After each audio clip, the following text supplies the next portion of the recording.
Hello, everyone, and welcome to that Star Trek podcast, your unofficial source for detailed analysis and speculation of all things Trek. My name is Sean Ray, and I know that the Excelsior class ship USS Intrepid always had bad things going on because its registry number was NCC 2020.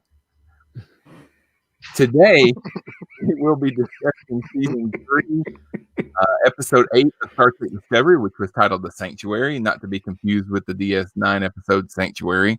Okay, hold up.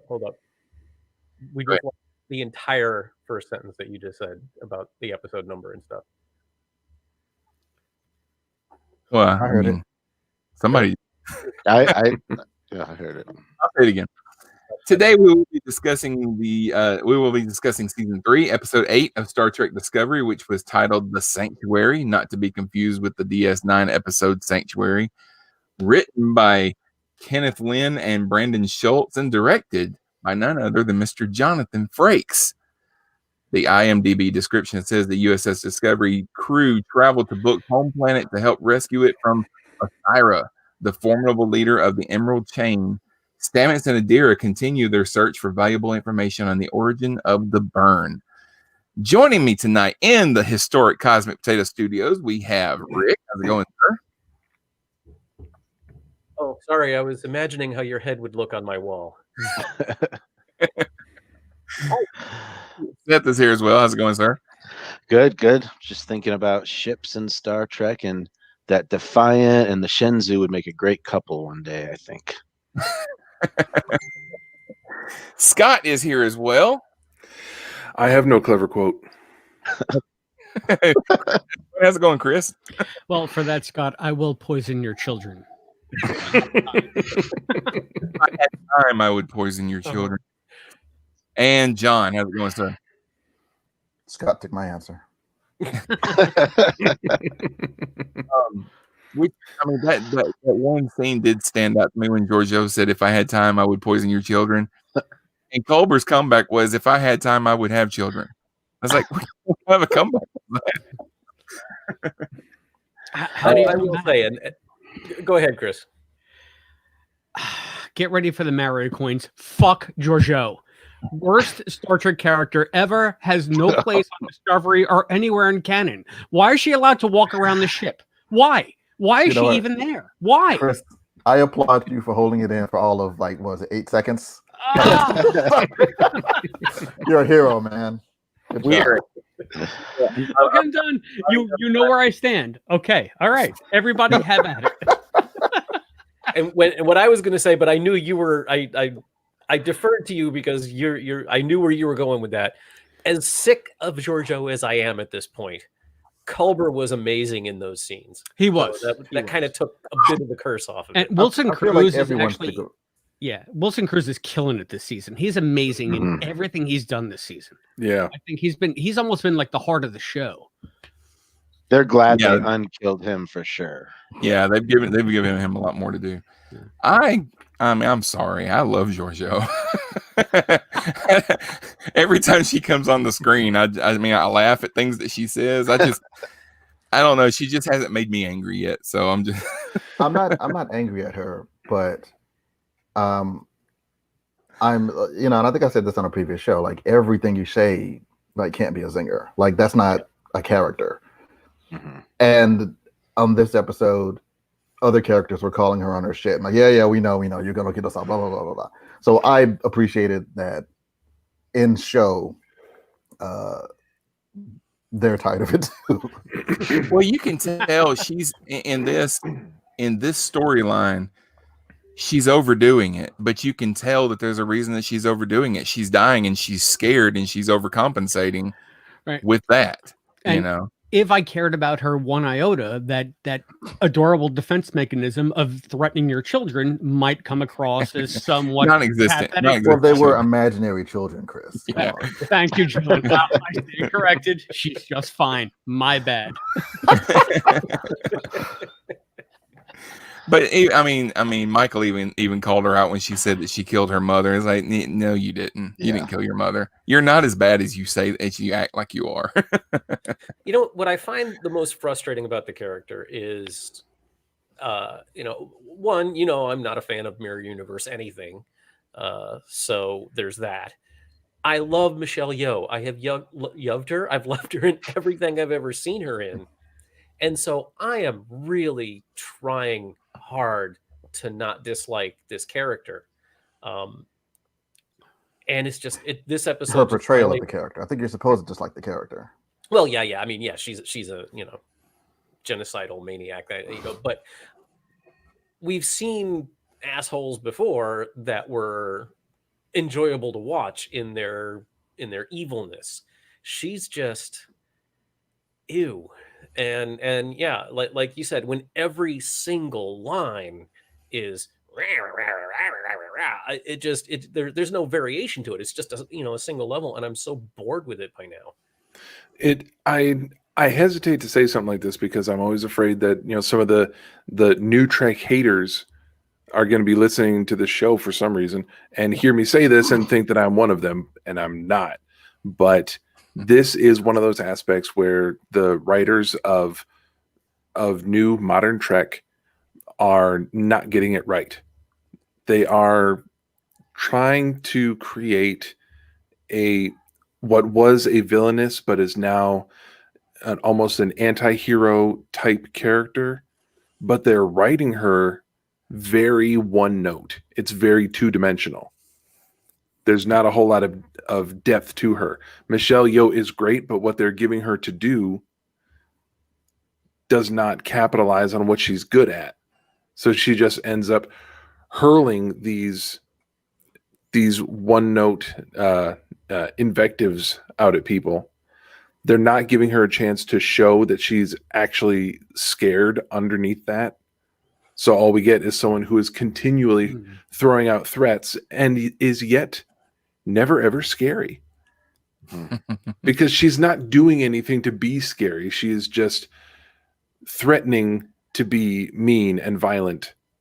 And then she'll just walk away and leave without actually trying to follow through on any of these threats. I'm not saying I want her to kill any of our main characters, but someone who is constantly acting like that, you would expect that character to at least try to hit someone once in a while. I don't want that. I don't even need that. Like, it's not about her not following through on her evilness. Like, I don't doubt that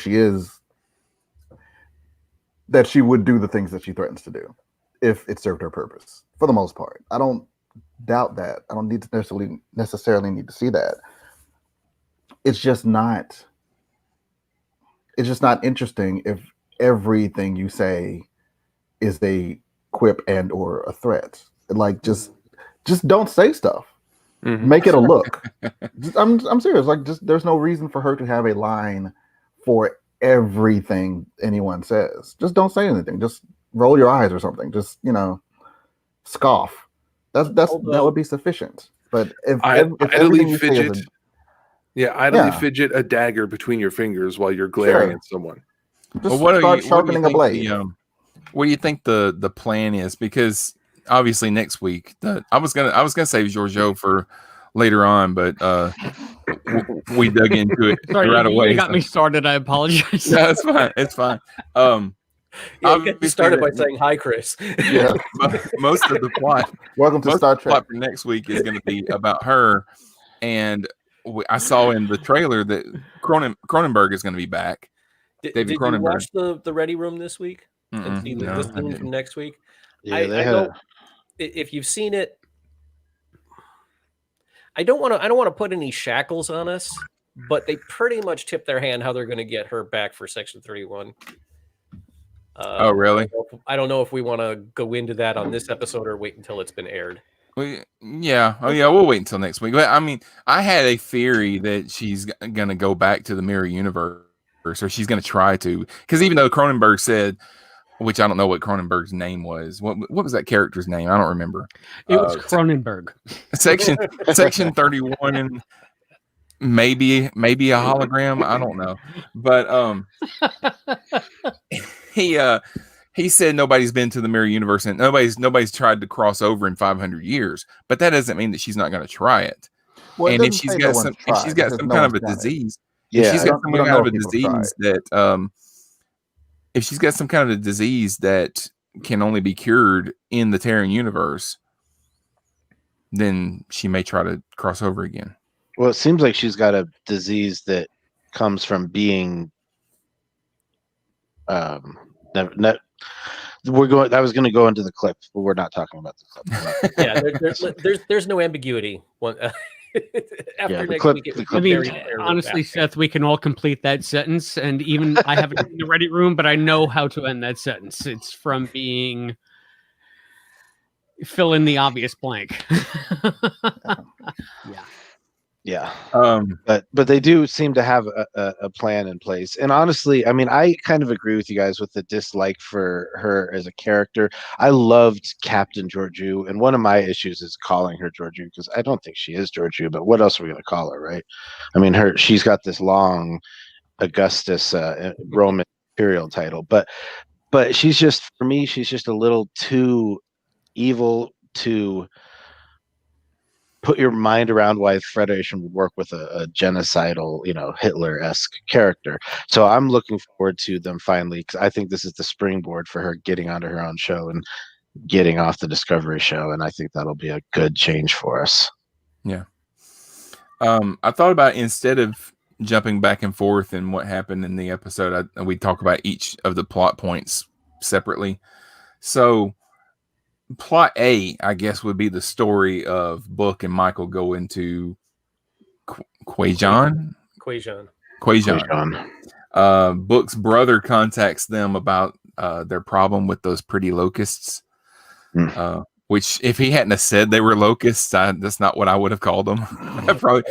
Did they go to Pandora? Where are they? Yeah. I was about to say it looked like something out of Avatar, like some kind of jellyfish or something like that. But so he actually called him because Osira, who is part of the Emerald Chain, told him to, because Discovery has Ren, which is that Andorian that we met a couple of weeks ago, and she needs him back. So I kind of like that the Orions have evolved away from being a slave race, and now all the Orions that we've met so far are bad guys, and the main bad person that we've seen so far is a female. And Orion females, in the time of Star Trek that we knew, they weren't in charge. Yeah, they were. They were totally in charge. The retcon from Enterprise says they were. Yeah. Okay. Yeah. I'm not an Enterprise fanatic. So that was a season 4 episode that got a lot of shade that was undeserved, because it took something from TOS and actually subverted it completely. But because of the PC climate at the time, you couldn't explore that in the way that TOS did. So they took it from, like, the word go, where it was with TOS, and tried to fix it, but it was still not politically palatable, because it's not. It's just fucking awful. Yeah. But, they did what they could with it. So what they said was that. Chris, did you and Rick get together before the show and you say, I'll drop all the F-bombs on this episode? It's all me tonight. It's all me. You just sit back. I've been saving them all week. I've already come close, and we're 5 minutes in, 10 minutes in? Next week's episode is going to be a lot more about JoJo, right, Chris? Don't invite me on. It'll save us a lot of blood pressure. Don't invite me on. Go ahead, Rick. What were you saying? Just in a really short nutshell, what was revealed at the end of the Enterprise Orion episode is that while there is this fiction that the Orion men are in charge and the women are the slaves, actually the women are in charge, and they control the men through pheromones and some other Enterprise-esque bullshit. That sex magic, space magic. Yeah, I did not remember that. I have been rewatching Enterprise, but I'm just starting season 4, so I did not remember that. But either way, before we go ahead. The Orion, since we're just before we just move on to specifics, I just want to tell y'all something I discovered, or I didn't discover, I found out. Because something's been bugging me about the Orions ever since we've seen them in Discovery. Because it's like there was something wrong with their faces, but there was no obvious prosthetics going on. And I'm a member of a Star Trek design and concept group on Facebook, and it's like mostly people that have actually worked on the shows, like Doug Drexler is on there, and people like that. And so today I was like, do any of y'all know, is there some CG or prosthetic work going on with the Orion makeup? Because it doesn't look like they're wearing any prosthetics, but their faces just don't move right. And the guy that played the nephew, and I forget his name, one of the people on the group posted a time lapse that he put on of him getting into his makeup. It's a full face prosthetic. Oh, but really? It just looks like him. Except it's green, and I'm like, why are I understand they want to make them look alien, but it's not changing their features at all. It's and just yet clearly now it their is. face doesn't move. Well, Right. the thing about the makeup, that's why when we were talking about last week, I thought that they were doing the type of color correction that they do in like Guardians of the Galaxy and the Marvel movies when you have characters whose skin is blue or green or something like that. Because a lot of times with makeup, you get like this splotchy look sometimes. You get some streaks and things. And I thought they were trying to avoid having to do a lot of CGI touch up on that by just color correcting their skin. But then I saw a picture of him with Jonathan Frakes, and he's green, He's so all makeup, right? The appliance runs from here to here, and it covers their entire face. yeah, it did look to me like he's got to have like prosthetics on his cheeks or his chin, or maybe they're trying to square his chin up or something like that. But no, I mean, yeah, if it goes over his whole face, I guess that makes sense. But I just don't understand why a whole face prosthetic that looks exactly like his face, just green. Well, the answer to that is really simple. If he does this, it doesn't change. Yeah. A full face prosthetic that is essentially a second skin doesn't smear. And they can probably get him ready for camera in like an hour instead of 3 hours. No, and it it takes does 3 hours look. to put it on. Well, it may take 3 hours to put it on, but then you don't have to touch it up all day. Yeah. As shooting goes on, it's not going to run. It's not going to melt under the lights. It's not going to rub off on someone else's costume or someone else's face. It's just that's your face for the day, and when you're done, take it off. And as you pointed out, Rick, it does look weird. Like that. Like that's also the point. Like it's That's not I'll give you that. There's something really wrong it's about almost it. uncanny valley. Yeah. It reminds me of the Johnny Cab from Fifth Element. Yeah. Robert Voyager crossover.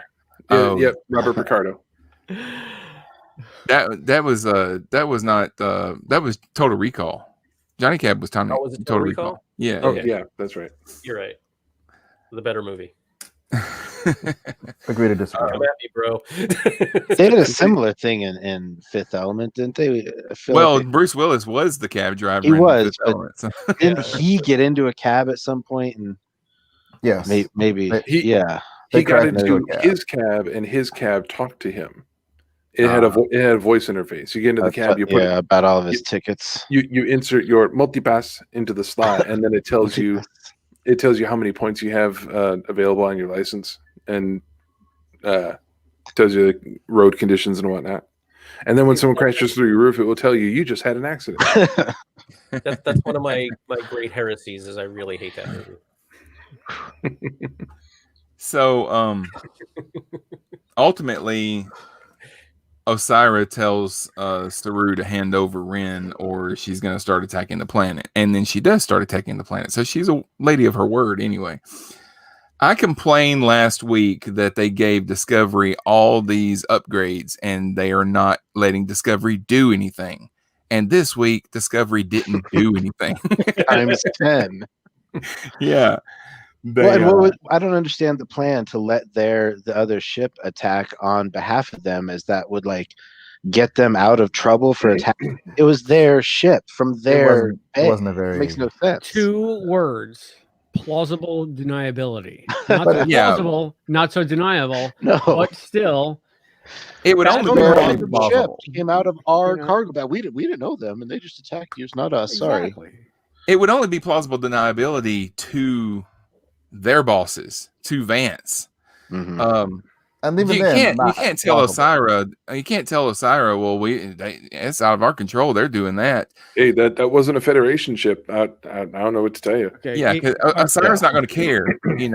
You're there now. She's being fired upon, and you're obviously doing nothing to stop them from firing on them. So they're there to observe. yeah. Also, this was Tilly's idea, and she was an ensign like 3 minutes ago. Yeah, Like not even an. She was a cadet 3 minutes ago. Well, actually- over I actually 1,000 years, been a long time. I actually Yeah. like that Tilly, effectively is the one who went rogue instead of Burnham. I liked that little whatever. But why did everybody just like automatically? Well, we're gonna need somebody to just go rogue and take the hit, and everybody turned and looked at Detmer like, "What the?" There's other people who can fly this fucking ship. Why? There's I mean, I get that she's the best pilot. But like, it was not even in question. Like, it wasn't a discussion. Like, maybe she didn't want to do that. Maybe she's got her own issues going on right now. She's the best pilot, though. Okay, but also, Well, they did have to go up and down it. That's maybe you don't want to move, I send think. the person who's having issues with PTSD on a suicide mission. Maybe not that. It also You're no occurred to fun, me. John. No fun at all. Hey, man, I'm just devil advocate on this. In case you haven't noticed, everything anybody says, I just disagree with. That's spoiler. That's where I'm going today. See, that's why I personally think John is a great podcaster. What do you say to that, John? You're not wrong. But also, Listen to me John does closely, suck. Norman. Let's be I honest. am lying. I gotta say, you're not wrong, but that whole Detmer blowing the shit out of Osira's ship was sweet as hell. It was very Oh yeah, the satisfying. whole sequence was beautiful. That sequence was beautiful. I didn't really have a problem with anything in this episode, really. There were things that were kind of like, well, fine. But for the most part, it was a pretty solid episode, I thought. I liked this episode more than last week's, I have to say. I liked last week's, but I think Unification 3 as a name kind of set us up for some really high expectations, and it didn't quite meet that for me. This week was just a fun Star Trek episode that did connect to the whole greater story, but it wasn't too intertwined. The only Actually, thing that I didn't like about this episode, was that Book's homeworld has been having a problem with these locusts for decades, and the scientists can't figure it out. And Michael figured it out in like 5 minutes. There's nothing more Star Trek than that, though. I know, but it's just a problem that I've seen with Discovery, is that Michael always seems to be the one to come up with the answer. But I did think it was funny that, excuse me, my camera's right here, so every time I hold my hand up, it looks like I'm doing this 3D thing. 3D. I did think it was funny that the whole thing of figuring out what happened with how the burn originated has been Michael's thing, and they made this big breakthrough, and she wasn't even part of it. Well, she wasn't even there. She got the info. You got all the info. Before we move away from Osira, just an interesting bit of trivia that I found out yesterday. Janet Kidder, who played Osira, is Margot Kidder's niece. Yes. I wondered about that. And I And think she played a Wow, bad yes. guy on Smallville at some point, did she not? well, she played a younger version of Margot Kidder's character on La Femme Nikita, an episode of No, that. I feel like I've seen her in the Flaroverse before it was the Flaroverse. Are you talking about Margot Kidder or her niece? No, her niece. I feel like Janet Kidder was somehow involved in one of those CW shows when I was watching them. I don't remember Janet being in there. I remember Margot Kidder, yes, being on Smallville for a while. She was on a couple episodes. Yeah, I remember that. Yeah, then they unceremoniously killed off her character when I think she was bellyaching about how the writers treated Christopher Reeve's Smallville character after he died. So they had to write his character out of the show because he passed away. That's how she got written into the show. She was kind of taking his place. Yeah, and then she was bad mouthing how they treated the character that she replaced, and they said, "Well, okay, you can go too." You end up just seeing like her character's feet. I thought it was like a hand sticking out of the dirt. It was like an arm. Was it an arm? I thought it was but it like was basically this is how you go original Lois Lane. See ya. Yeah. Wow. The while we're on that subject of Janet Kidder, Noah Averback Katz, who is the actor that played Wren in this episode, that's Mary Wiseman's husband in real life. Huh. They've been married since February 16th of 2019. Nice. I can't help but wonder, when are his antennae going to grow back? They're not, because they're burned. If you look at them, they're burned on the ends. After they cut them off, they burned them so that they wouldn't grow back. Cauterized. Yeah. So I'm gonna hijack the show for like a minute, but I'm actually unhijacking the show from Chris, because normally, Sean, I get such a bad rap. Hang on, you'll see that I'm right. Normally, I'm not saying you're wrong. I'm just saying I get a bad rap. Hey guys, Sharon wants to say goodnight. Hi, Sharon. Hi, Sharon. Hi, Sharon. Hey, kiddo. Good night. Good night. She literally just wants to say goodnight. I'll be right back. Good night. Usually, like, you start off the show, Sean, you go around and what everybody think of this week's episode. And I'd forgotten about that until I said what I thought of the episode, and then Seth said what he thought of the episode. So I'm curious what the rest of you guys, and I think Sean, you kind of said it too, but I do want to get like a general, This is this episode. It was a fine episode.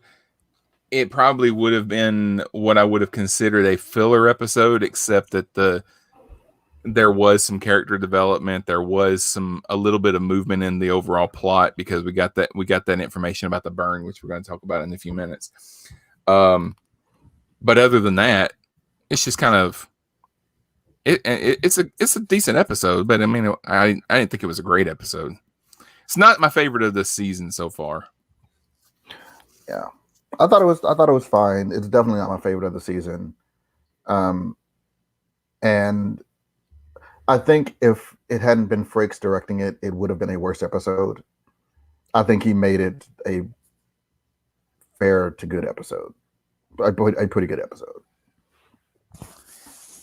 I don't know how much clout does the director of these episodes actually have, because I mean, they have a script, they have to do what they're told to do by the studio. They have people that are planning, they have a showrunner and everything. So how much are they actually able to play with it and make it their own? Jonathan Frakes can play with it as much as he wants. I was thinking that exact thing. I think Jonathan Frakes might be the standard director, maybe some, Frakes all. I think he picks the director. I assume he picks the episodes he wants to direct. Riker has saved all the series of this calendar year so far. He can direct whatever he wants to direct. Yeah, he might come in at the end of this episode or season and say, if we're lucky. He's directing this podcast right now. I think I heard that this episode matches. So he's directed episodes of all of the new Treks so far. I mean, except for Lower Decks, he didn't direct Lower Decks, but of those episodes, the new Trek episodes, he has equaled the number of episodes of the Next Generation that he directed. And if he directs a couple of episodes of the next season of Discovery and the next season of Picard, he will then equal everything that he's directed with Voyager and Deep Space Nine. So he's one of the biggest directors in Trek, I guess. Fun fact: he also appeared as a regular character on Star Trek TNG. Yeah, I don't know with trivia, Sean. That's true. Fun fact: he also played Thomas Riker, the dumbest character in Starfleet in Star Trek history. But isn't he the only actor to play on all of the 90s, play himself, play his character on all of the 90s shows, because he was Riker on TNG, he was Will Riker on DS9, he was Will Riker on Voyager. No, he played Thomas on Deep Space Nine. Yeah, Didn't we was- see Will Riker on Deep Nope. Space Nine though? I Never. don't think so. No, he was just No, Thomas. only, Okay. we only saw He him. pretended to be Will, but he was actually Thomas. We only saw Riker interacting with DS9 characters on TNG. Right. So and he was talking to Quark. On Yeah. the view screen, yeah. Yeah. Now Q appeared in all of the 90s Trek. He was in Deep Space Nine, Voyager, and TNG. Not an Enterprise. He was not an Enterprise. No, he wasn't on Enterprise. That's right. Yeah, I keep forgetting Riker was on Enterprise. So Frakes was on all of their shows. Yeah, Frakes was on all of them. But I think Michael Dorn still holds the record for most appearances of a single character in Star Trek episodes. Yeah, he would have to. Yeah. I think he holds the record for the longest single character in any franchise. Because Probably. Yeah, he did It was- TNG and then DS9. Colomini was very close behind him. Yep. I don't think so. I mean, Meany was on TNG, but he was on it nowhere near as many episodes as Dorn was. Yeah, but I think he was the next in line behind him as far as That would make sense. I think so, because he was Well, Colomini yeah, was on in like the- every on, episode yeah. of Deep Space Nine. So Yeah. Well, And he was we're- also on the very first episode, Encounter at Farpoint of TNG. Right, So his right. character, at least, Mhm. was there Mhm. for a really long period. So as far as episode appearances, Dorn has got 11 seasons as a main character, so he's gonna outstrip anyone by far Yeah. for number of episodes that he's appeared in. So when you look at Colomini, who, while a recurring supporting character on TNG, he was there for what I think 5 seasons, maybe 6, before they spun him out into Deep Space Nine. So I would think that, yeah, he's second in line for a number of episodes, even if there's a big gap between him and Michael Dorn. He's still up there. I have a question for Scott. It speaks to Scott Brain. Who had more episodes in the series? Colomini in TNG or Andrew Robinson as Garrick in DS9? Ooh, My instinct, as far as who had more episodes that they appeared in, my instinct is to say Colomini, but I'm not entirely sure. Robinson appeared in less than 30 episodes of Deep Space Nine. I thought it was something like 39 or 40. 27. Okay. 27. Meany I think we was on looked this up at 52 another- episodes in another show. TNG. Okay, but we don't count. Do we count O'Brien just standing behind the transporter saying nothing? It's Well, an yeah, We appearance. have should. to, right? it's an appearance. He was there. Sorry. We always refer to him as Chief O'Brien, but he didn't. He wasn't actually. When was he first referred to as being? I think third season. I could He be was wrong. the I'm transporter pulling chief. that out of my ass. They would call him Chief, but that's going to be referring to Transporter Chief. I don't think it was until it must have been season 4, episode 2 of TNG Brothers, when the Roshenkos came on board, and that's when O'Brien was first referred to as a non-commissioned officer. Enlisted Okay. man, yes. Enlisted Garrick man, in yeah. 37 episodes of DS9. So they're close. It was If you're wondering why we've gotten off the subject of Yeah, I Discovery, feel like I we're should talking about apologize. we're talking I about did not. Chief O'Brien. It's because if you watch Lower Decks, you know that Chief O'Brien is the most important Indeed. person The in most. Federation history. So, Okay. okay. Fun fact. Did any of y'all watch? I'm sorry, everyone. I didn't. Did any of y'all watch the Ready Room for this episode? I did You, not. you already did. asked that question. No, I didn't. I said You if you did. had. I'm asking Oh, because no. I haven't. normally I don't direct people to watch the Ready Room. I enjoy it, but I don't tell people that they have to. Y'all really need to watch this because he's got Blue DeBario and Ian, whatever, I forget what Gray's, the actor that plays Gray, name is on. It is so sweet. Those two are so adorable. And Will Wheaton, Will is us. Will is one of us. He's a nerd. He geeks out. He fanboys out all the time, but he just takes it to a whole nother level because he's like so thrilled to be talking to other Star Trek teens. Yeah. And it's just so much fun to watch him talk to these two, and they are so blown away by where they are right now. It's just great. I really recommend you watch it. It was a really good interview this week. There are some times where I find Will Wheaton's very high level, excitable energy to be a little bit rough. It can be a little grating because his energy level is always at an 11 because of his excitement. It's not that it's a bad thing. It's just, sometimes you wish you could just settle down just a little bit, settle down. It's not like it's a crime. I think it would make it easier to watch and listen to it. What Scott said. You're not wrong. But Chris, would you like me to drop an F-bomb in there just to make no. That is the sole purview of me and Rick. Thank you very much. Because that was my problem with the dude that hosted the radio. I can't even remember his name. The dude Matt Myra. Because it was too much. But I think because Will has that pedigree, it doesn't bother me as much. Sometimes you're right, it does.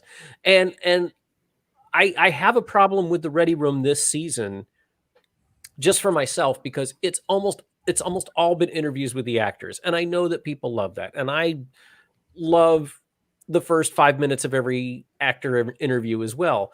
But how many times can you hear, "Tell me how you prepared for this role"? What's it like to be in the Star Trek family? Yeah, and I totally dig that, when that's your gig and you're talking to other actors, it's obviously Wheaton's having fun, and that is infectious, but I much prefer hearing from the creatives, and there's been precious little of that this season in the Ready Room. Fun fact, Will Wheaton played Wesley Crusher on Star Trek The Next Generation. He was Beverly Crusher's son. Interesting crossover.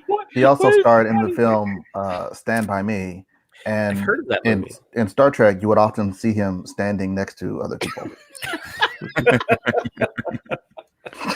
Jerry O'Connell was staring alongside. You know what, on Sean? Stand By Me. With this episode, just in addition, to start over. And he ended up on a show called Sliders with Leonardo da Vinci, man. That is some connection. Fun fact. Tigers was so bad. This podcast is about Star Trek Discovery. You shut your mouth right now. The first couple Leonardo da seasons, Vinci, great. fun fact, one of the mentors of Captain Janeway. And he was played by Gimli the Dwarf. Fun fact. Also on Sliders. What the fuck is... Scott, you were saying something a second ago. Yeah, I was saying. This is what happens when we are left unsupervised. Virginia, get back here. Oh my god, I can't breathe.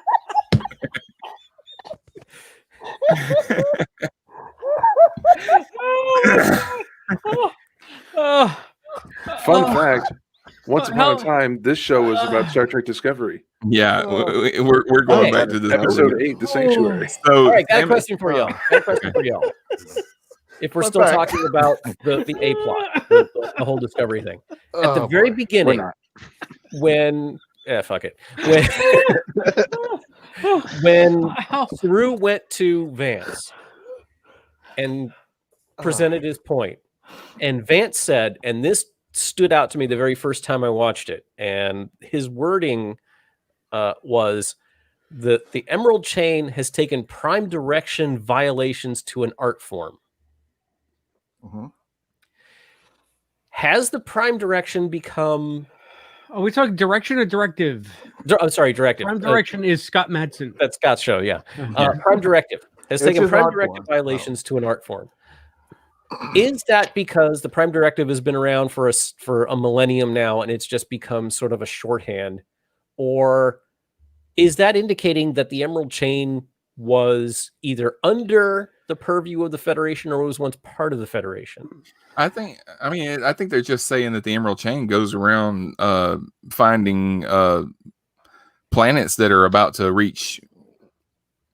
become warp capable and like enveloping them. Well, no, I understand that, but he said specifically prime directive violations. That is only if the prime directive applies to you. Is the I Emerald see where Chain you're a going. conglomerate way, of Rick. Orions and Andorians? Wasn't that something they had stated early? Say And that if again? so, the chain, Emerald Chain, is Andorians and Orions. Yeah. Correct. So then, Mhm. Andorians being a founding member of the Federation, I think that would answer a question that they were answered. At least at one time, yeah. Which we don't really know. We don't really know if any of the founding civilizations of the Federation are. I mean, the Tellarites and the who's the other one? That's it, right? Earth, Vulcan, Tellar, and Andorians. Tellarites. Yeah. So everybody The but humans. the Tellarites have gone. That we know It of. was the fifth one that we didn't really get much because I was just looking this up about 3 weeks ago. Alpha The Centauri. fifth one that we never really saw that founding one. What do they look like? We never saw them, but Are they cute? They're retconned in the books to just be humans that lived on Alpha Centauri. Yeah, basically. So, okay, so let's talk about the plot with Stamets and Adira, because they find out they take the Navarre data along with the data that they've gotten from the black boxes, and they figured out that the burn originated in the Verubin Nebula. And there's an audible sound coming from it that has the music that we've heard, the lullaby that we've heard a few times, kind of hidden in it. And Gray played that on the cello. Adira's played that on the cello. The Barzans were singing it in the episode that they were in. So there's also a Federation distress signal coming from there as well. So I guess the lullaby, the music has been coming from this nebula, but it's been overshadowed by this other noise, but it's gotten like in everybody's head because I guess like a signal or something that's subconsciously getting into their brain or whatever. So that's why this music keeps showing up, even though nobody really knows where it came from until now. At least it's not all along the Watchtower. I was just going to say they all found out their Cylons, and it's Bob Dylan.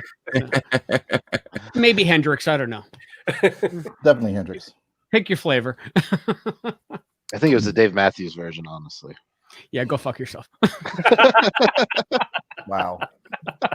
Good Lord. Okay. I feel the love already. Sorry. John painted me into a corner. I had to oblige. Can I just say that the Adira coming out to Stamets scene was awesome. Nice. It was beautifully done. It was understated. Mm-hmm. It was not, and if you watch the Ready Room interview, all of this whole season was done long before the filming was done before there was the big announcement that there was going to be a trans character and an LGBT character. And so this was all done before all the publicity hit. And Blue was saying that made it a lot easier, but it was, Will asked her, is how much of this came from your real life? Because she had just come out to her, or I'm sorry, they had just come out to their parents, like right around the same time they did that episode. Oh, really? Wow. Yeah. Mm-hmm. Came out as non-binary.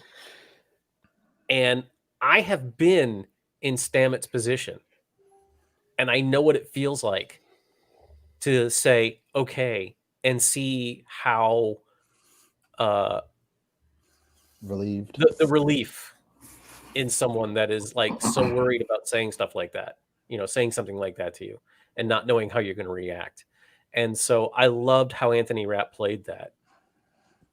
Mhm. And Yeah. and if y'all have seen Neek's recap of the episode on the website, that whole scene, she has Stamets say something like, "Oh, I love that you're embracing your truth, my sweet summer child," or something like that. Ew, don't make it weird. Yeah. Stamets and Culber are sort of taking on parenting. They're kind of becoming their parents. Yeah, I got a little bit worried. That's what they called them. I got a little bit worried when I was watching the Ready Room, because during that interview, Will Wheaton asked Blue and Ian what the relationship was like with Anthony Rapp and Wilson Cruz on set, and they both said, we call both of them our dads. Yeah, and it's a sweet notion. I like hearing that, but at the same time, I think it's quite possible that they unintentionally tipped a spoiler for later on in the season. It would not surprise me if the characters of Culber and Stamets adopt Adira before the season is over. That would be bullshit. I'm not saying it's a great idea. I'm just saying it would not surprise me if it happens. I would be entirely surprised, because she's a member of Starfleet. She doesn't need to be adopted. I'm sorry. They don't need to be adopted. It's funny you say that, John, and some of you say that, Scott, but from all of the pre-press that I heard going into the season, it seemed like that's where it was going, because I think both Rapp and Cruz said something about not redefining, but like having a family, or like a new family in this new future. And they were kind of intimating that it was from Stamets and Culber and Adira, and I guess Gray, although Gray is just a figment at this point. We didn't know that Gray was just going to be a figment. Right. But I felt like that's where it was going all along from the pre-press. I would be fine. I didn't watch any of the pre-press. I would be fine with them, like, becoming, I guess, an unofficial family. Like, I'm like, if they're always over at like the Stab Mulber's house for dinner or whatever, that's fine. But perhaps it would be more palatable. Yeah, if it's more of a surrogate parental relationship, not an adoptive relationship, right? Not actually adopting, but just kind of taking her under their wing as the family you choose, right? Which is honestly, what is more Star Trek than the Star Trek we've grown up with, than the family you choose? That's more discovery. That's the entire TOS aesthetic right there. I mean, that's the family because and Adira also is completely self-sufficient. Doesn't really need. Doesn't seem like they need. They don't need anything, parents. but what they need and want is more of like maybe a framework in which to be themselves and to feel accepted. It doesn't mean I need you to live. It means that I want you in my life because you're a positive force that bolsters me. And that's what I felt like they might be going for, and I hope that's what they do. And I have to say, my favorite scenes, and in this last episode especially, the scene between Culber and Stamets, when they were just talking to each other about Adira and just being themselves and being a married couple. Like that's the part of the show this week that I related to the most, because it was such great character work. It's the kind of character work that we would have gotten in 90s Trek. That is the one thing in modern Trek that I find so lacking. Like, we saw Detmer doing such amazing crap this episode, yet I still know nothing about Detmer. Whereas if this was DS9, and don't tell me they had 26 episodes to flesh this out, you can still do this in subtle ways. I still don't know who Detmer is to a large extent because of the way they write these shows. All that bullshit of Tilly and Saru walking down the hall trying to figure out a freaking catchphrase for him to say engage. Yeah, that was nice, but give me more of like Owu and Detmer talking about the PTSD or just talking about their lives together, like being on the ship or anybody else that you see on the bridge. Like A all hobby. the stuff they What's did a with hobby? Give me a hobby. Right. what was, I can't remember the cyborg lady's name. She died. Arium. Like Arium, before on the episode where she died, they did some great deep dive stuff on a bunch of the characters, including her that she was interacting with. And tried to develop her character. It would be nice to see that for characters who aren't immediately going to die and who might continue for a while. Because that was a really good time to get to meet those characters a little bit better. And because it kind of gets to the point where when you suddenly start seeing some character development, you wonder, okay, that means this character's about to die. Right. That's the danger. Like I know Damar better than I know almost any character on Discovery, which is ludicrous. It's just ludicrous. Who was the I can't remember the showrunner originally who like got Brian Fuller. Brian Fuller. I think they are still trying to get themselves out of the narrative corner he painted them into by saying this is not going to be about the bridge crew. This is going to be about about Burnham and we're the bridge is going to be secondary, and I think they're still reeling from that. I think that the idea that proclamation has any strong hold or sway over the current manifestation of Discovery is unlikely. I can't see any reason why they would feel beholden to not explore, especially when effectively a lot of the engineering crew has become the bridge crew. No. See, I think they need to shift gears. I agree with Scott and Chris. Still devil's advocate to half of you. No, and I think I said this on the mirror half. I think I said this on another episode, which is basically like they just need to do just little moments. I feel like this show basically has traded the character development for a season-long story arc. And I like a season-long story arc, but like you gotta, like Chris said, you can sprinkle little bits in. Just a 2-minute scene, a 30-second conversation, just so that you know something about this character aside from what they do on the ship, for the ship. That's all I need. Owo and Detmer brushing their teeth together. That's a good thing. Okay. I do want to mention. I guess that would inform the characters. I guess, yeah. But before we go on, Sean, there's one more thing. We've been drifting away from it, but I'm going to jump back. No, really? Because it would not be me if I didn't take this super geek detail moment and correct John in that Adira is not a Starfleet officer. Oh, you know what? You're right. Yeah, you're right.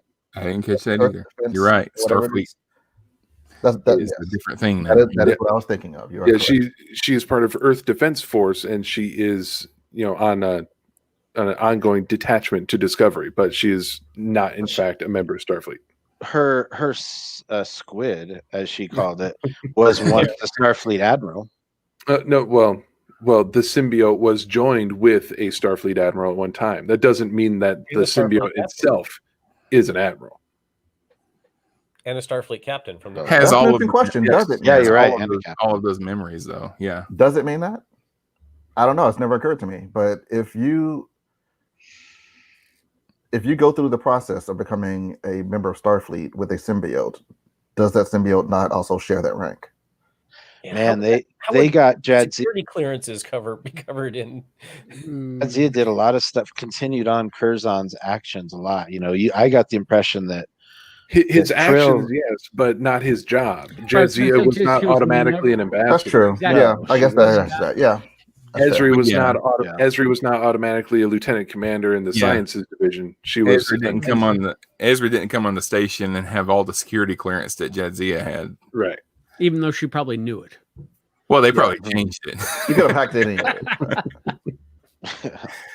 Okay, so Gray's not talking to Adira anymore, and they say in the show that they don't really know why, but I'm kind of thinking that it might be a good thing because I really think, and I mentioned this last week, that the version of Gray that Adira has been seeing is actually Tall, helping Adira. What does his height matter?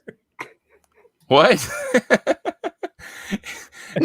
Helping, and Tall has been kind of helping Adira transition, and because all of a sudden Adira has all these memories that they didn't have before, and I think that Tall was kind of communicating with them as Gray because it helped the transition. And now that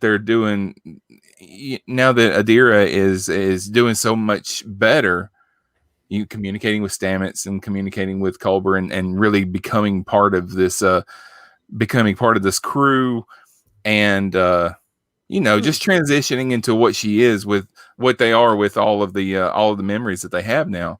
I think that Tall is not doing that as much, kind of backing off of that.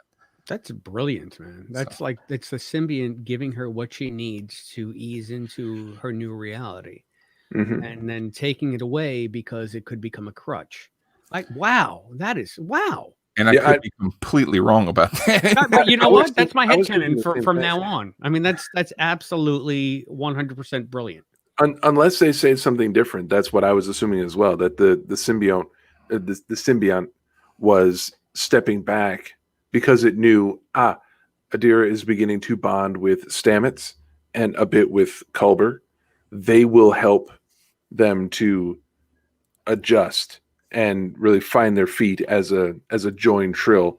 They don't need us whispering from the gallery to tell them how to do it. We'll be back later when she's ready to, when they are ready to incorporate the former hosts more fully.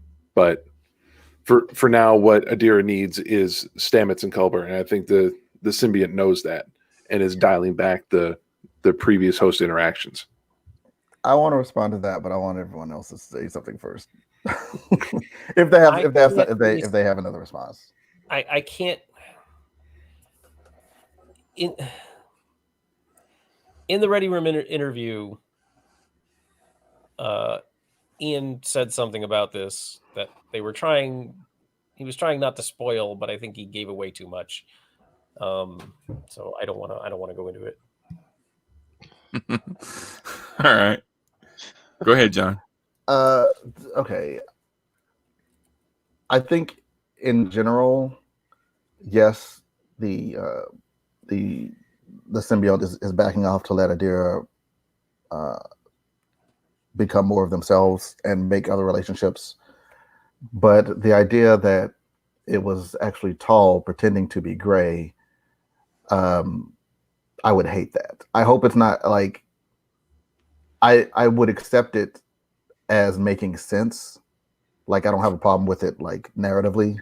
I don't know. I would go ahead. I'm sorry. Okay, so if I misunderstood what you were saying, please. I don't necessarily think that Tall is pretending to be Gray, because Tall and Gray were the same person. So there's a lot of Gray. There's a Gray and Tall. Yeah, there's a lot of that that's kind of merged together anyway.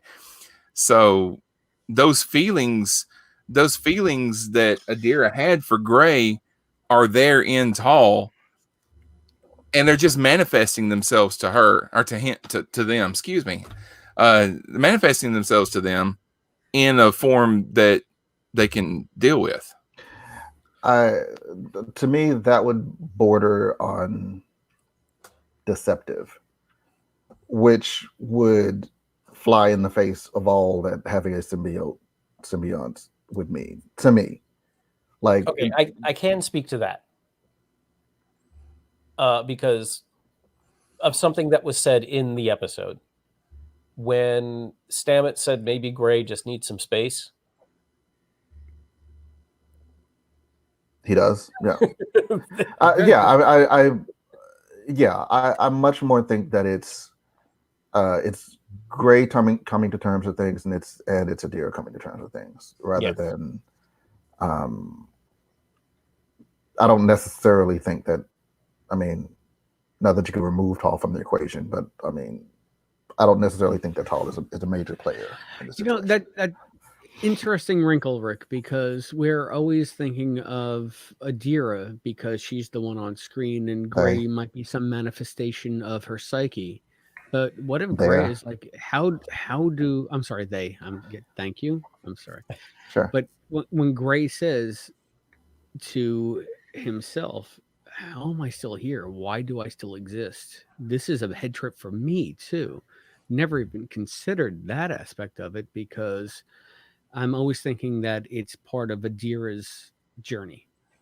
And maybe Gray has got some agency here too. Yeah.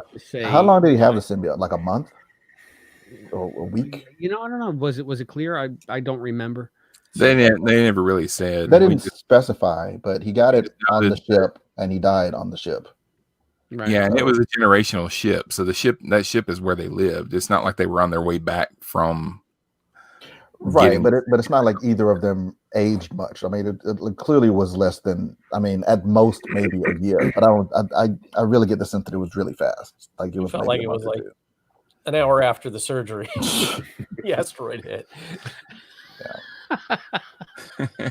So yeah, that's probably like you've spent years preparing for this thing, and then it's just gone. I mean, you're dead. That's a bummer. But also, you had plans. I mean, if the first trans character in Star Trek outwardly turns out to just be a figment or in another character's head for the entirety, I think that I will be a little bit disappointed in that. I think that's a little bit of a letdown for a reveal of a character in general. I definitely don't think it's. I mean, I'm putting it on the same shelf as the music that everybody knows. I assume that at some point there will be a Star Trek-y explanation that is explanation enough. Mm-hmm. And it's not just, I mean, yeah, and it's not, it was all a dream, but there's something. And a little something is really all I need. Like I'm fine leaving a lot of it mysterious. We are at an hour, so I'm gonna start wrapping things up, but I wanted to mention this little bit of trivia that I had. First of all, we've already mentioned that Janet Kidder was the niece of Margot Kidder. Noah Averbach Katz, who played Wren, is Mary Wiseman's husband. Wait, what? Mary Wiseman, who plays Rick? You were off mic at that moment. Camera, I think. The guy that played Wren. That's Mary Wiseman, Tilly's husband. Oh, cool. The hollow pad that we see Tilly using in the corridor at the beginning of the episode appears to be designed to be read from both sides because she's looking at it, but we're seeing it from the other side and we can read it. I noticed that actually on the bridge with the display that Bryce had up. Yeah. So I guess that is. I guess it is. Which would make sense. I mean, if you want to pull something up and show it to the captain. Mm-hmm. You just pull it up. You don't want him to see everything backwards. Osiris' ship is called the Viridian. Viridian 3 is where the saucer section of the Enterprise D crashed and where Captain Kirk died in Star Trek Generations. Right. Okay, and as far as feedback from some of our listeners that posted on Facebook, Bullet Bingo says, unfortunately, I found this a very dull and lackluster episode. A real head scratcher, lazy writing, plot holes galore. The main thing I liked was Saru trying to come up with his catchphrase.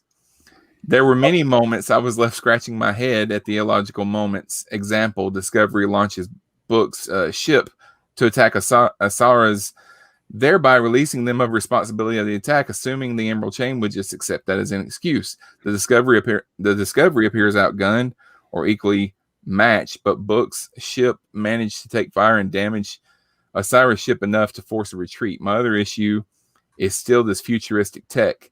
At the end, Michael has this large tool or part to fix the ship, but Book's ship is programmable matter. Can it simply restructure? I'm being nitpicky, I know, but these things... we don't know the whole ship is programmable matter. We don't know what the tool was. Maybe that's what you use to program reprogrammable matter. It looked like a big batleth wrench. Yeah. It was a sonic screwdriver. Also, just The word Viridian means green, for the record. Same as emerald. I've got Thank you. I've got the things here that Christopher DeFilippis mentioned, but I think you mentioned all of them on the show. But I was gonna mention. I do have one fan theory that I have not mentioned in the show. And so many F-bombs that were deleted before I posted this, but he brought them to the show. Can I bring the one theory that I haven't brought, because I know we're going to talk about it next week, I guess, if this is Giorgio, although you might not invite me back. So I have to say this. Giorgio is having all these flashbacks, and I firmly believe, and I could be wrong, and I hope I'm wrong, that the person behind that mask who is dying is the first Giorgio. And the Giorgio in this universe is some kind of clone that is not the Space Hitler, and she only has Space Hitler's memories. So that's how you redeem the character. It's only someone that was supposed to carry on the legacy of the Empress, but the Empress had died, and before this Giorgio could get dirty, she got swapped to our universe, and therefore she's absolved of all the sins, even though she has all the memories. So I can't think of another way to make this character fit into any kind of Star Trek universe in any way. To keep it as like a recurring character. I like it. I always assumed the person in the helmet was Mirror Michael, and I still think it is. But going with Discovery, that tracks. That's a Discovery kind of thing, because everything always leads back to Michael. So. Yeah, or Gabrielle. Yeah. It also, if we're doing fan theories, a theory that I don't want to be the case, but could be the case, is Giorgio is going to go back in time because she has to, otherwise her molecules will dissipate or whatever. And clearly they have all this time travel technology because they mentioned the Chrono Wars 1,000 times. She goes back and she somehow reconnects with Discovery, finds Discovery, and leaves Discovery. And so the reason that in the short, Discovery has been waiting alone for 1,000 years because she sets it there to wait, which is basically what Sean said, a year ago. But not more the pieces have kind of fallen in place. But which Discovery went through the wormhole? We'll see. There's another Discovery. I don't know what's going to happen. I mean, if Discovery goes back, and then Star Trek time travel, you exist in two places, right? If you go back in time to a place where you already are, there's two of you there, right? Yeah, but you would have to go back with the 1031 no bloody A, B, C, or D. Yeah, that's the only thing is that to track with Calypso. Yeah, that occurred to me, I think, this morning when I was thinking about it. I said, wait a minute, if Giorgio takes Discovery back in time and leaves it in hiding for Kraft to find it in Calypso, it would have to be A. Yeah, it would have to be glue those nacelles back on. It would have to be either this program will matter. Just hit reset. Or it would either have to be refit, or one of the benefits, one of the advantages of having the newly refit with programmable matter 1031A is that it can just modify itself to look exactly like the previous version. So it could be that it is the ship that we're seeing now just masquerading as its previous iteration while it waits. Especially now that it has a personality, it likes its old suit better. Unless Calypso just takes place in an alternate timeline. Did you notice that after the spore jump, when they spore jumped, then the cells were attached to the pylons, and then after they jumped, they separated. They drifted off. Right. Yeah. Wow.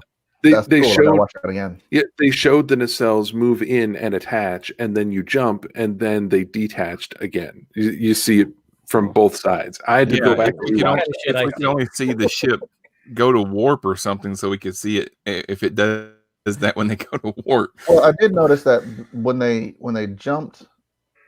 spore jumped last week, they left the little bubble, the little Starfleet bubble, and I guess they don't want to do it, in front of all the other ships.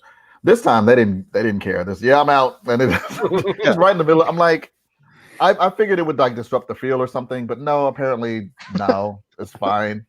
They don't care. I'm Maybe like, the then one why'd you leave last week? It was gone. Well, once again, as usual, Discovery gets to make its own rules.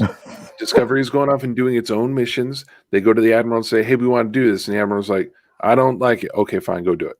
Can we talk for a second? No, okay. Saru, You'll do it anyway. Saru just completely disobeyed the orders. Like the thinnest veil of, we sent someone else to do it. He's getting by. His orders were entirely clear. If there's any sign of trouble, jump away. Yeah, because I don't want a war. This is the only way I'm going to let you do this. And by jump away, did you mean attack it with our sub ship? Because that's how we translated jump away. We moved a few meters to the left. I feel like that's a way.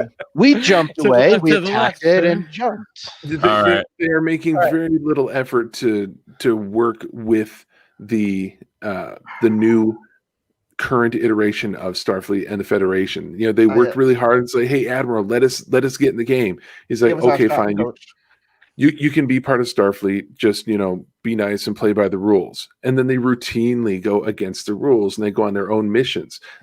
And they can't blame it on Burnham this time. Like I'm honestly, I'm a little disappointed in Saru and Tilly. I'll be honest. And Vance hasn't even given them a solid mission. It's not like, okay, you're going to go here and do this thing. They're always going to the Admiral and asking permission to do what they want to do, and then they get to go do it. And then they, as has been mentioned, they solve problems that have been going on for years and years that people who live in that time haven't managed to figure out. But Discovery, with their 1,000-year-old information, is able to walk right in and solve every problem. You're saying that like it bothers you. Does that bother you? It does bother me. I want them to come up against a problem that they don't know how to solve because they are 1,000 years out of time. But Scott, they have Michaels. That will never happen. Well, I mean, it's a Star Trek episode. They're not going to encounter something that they can't solve in that episode, unless, it takes the whole season. The one thing that's been bugging me, and this episode, I think more than any other, really brought it to the fore for me. And I know we're running long, but I think this is important. Discovery's crew keep going, this is what Starfleet is about. And everybody that's in Starfleet now is going, yeah, sure. Or not even, they're not even going, no. And every time they encounter someone else who's like, Starfleet sucks, dude. And they're like, no, we don't. We're Starfleet. And they're like, okay. But that's also, I like that you don't know how true that is. It is entirely conceivable that Starfleet does suck, but it's also entirely conceivable that that is the myth that has been spread about Starfleet. Now the Starfleet's not the the big kid on the block anymore. Mm-hmm. A lot of people did think Starfleet sucked when it didn't suck, or didn't suck as bad as people said. I just think there's a lot that Vance is letting Discovery assume, and I think there's a big revelation coming. I have no idea what it is, but I think that we're going to find out Starfleet is not as squeaky clean as it used to be. I mean, that tracks with Picard too, because Picard. Yeah. But even, and that's 900 years. It's never been as squeaky clean as it pretended to be. Well, yeah.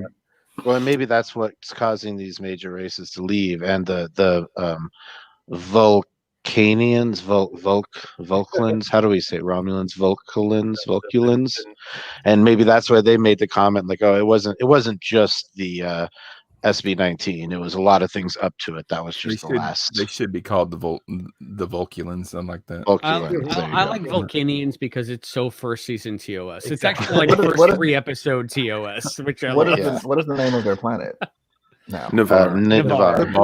Navarrans.